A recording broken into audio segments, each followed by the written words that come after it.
लेकिन रूस की तरफ से क्या चला मैं आपको बताता हूं। ब्रिटेन पर फिर भड़का है रूस का गुस्सा। ब्रिटिश पीएम के खिलाफ रूस का खुला ऐलान।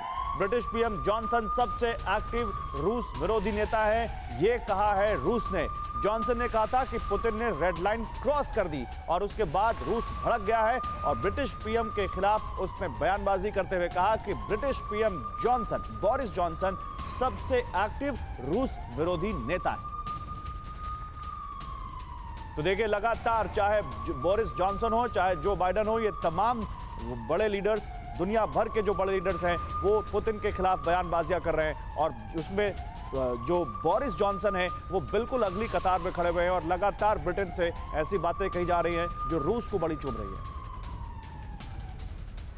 और जैसा कि हमारे संवाददाता विपिन चौबे हमें बता रहे थे, ब्रसेल्स में इमरजेंसी बैठक शुरू हो चुकी है, उस पर लगातार हमारी नजर बनी हुई है और ऐसे में जेलेंस्की ने नाटो देशों के सामने अपनी मांग रखी है।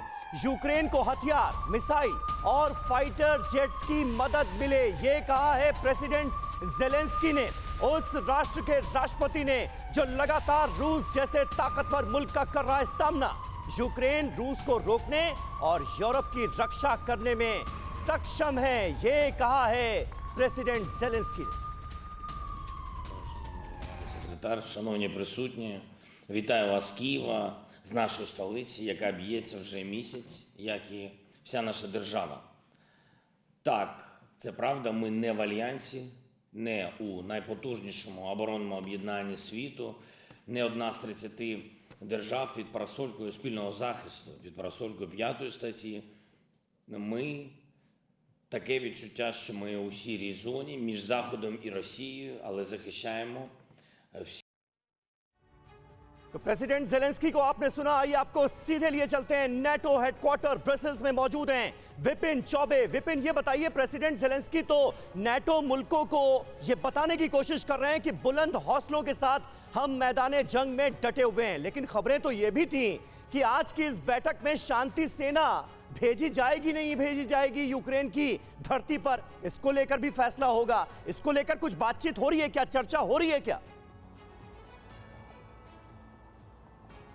देखिए, इस मीटिंग में तमाम एजेंडों के साथ इस बात की भी चर्चा रखी गई है कि शांति सेना यूक्रेन की धरती पर उतारा जाए या नहीं।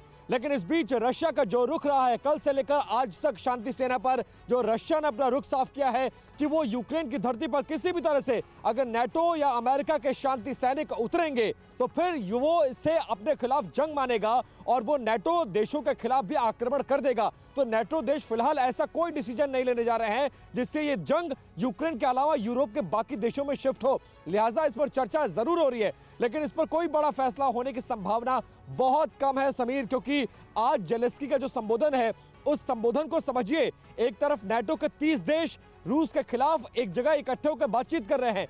यूक्रेन के राष्ट्रपति भारी तादाद में हथियार, गोला बारूद और एयरक्राफ्ट मांग रहे हैं और रशिया के साथ आज भी युद्ध हो रहा है और 29 दिन से ये युद्ध चल रहा है। तो संभव है कि इस युद्ध में यूक्रेन का अपर हैंड हो रहा है। रशिया लगातार पिछड़ता जा रहा है और रशिया जिस मकसद से यूक्रेन की धरती पर आया था वो मकसद फिलहाल उसका पूरा होता नजर नहीं आ रहा है।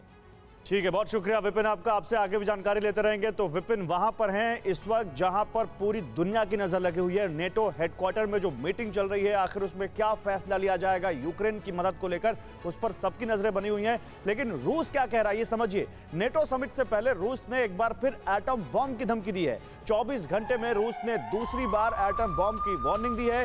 यूनाइटेड नेशंस में रूस के डेप्यूटी एम्बेसडर ने कहा नेटो ने उकसाया तो न्यूक्लियर अटैक करेंगे। इससे पहले रूसी विदेश मंत्री ने कहा था कि अस्तित्व पर खतरा आया तो परमाणु हमला भी करने में हम गुरेज नहीं करेंगे। और देखिए, 24 घंटे में अगर 2 बार रूस कह रहा है कि वो न्यूक्लियर अटैक करेगा तो आप इसकी गंभीरता समझ सकते हैं कि ये युद्ध कैसे एक बहुत बड़े खतरे के मुहाने पर पहुंच चुका है। परवाह देश की, सोमवार से शुक्रवार रात 10 बजे TV9 भारतवर्ष पर।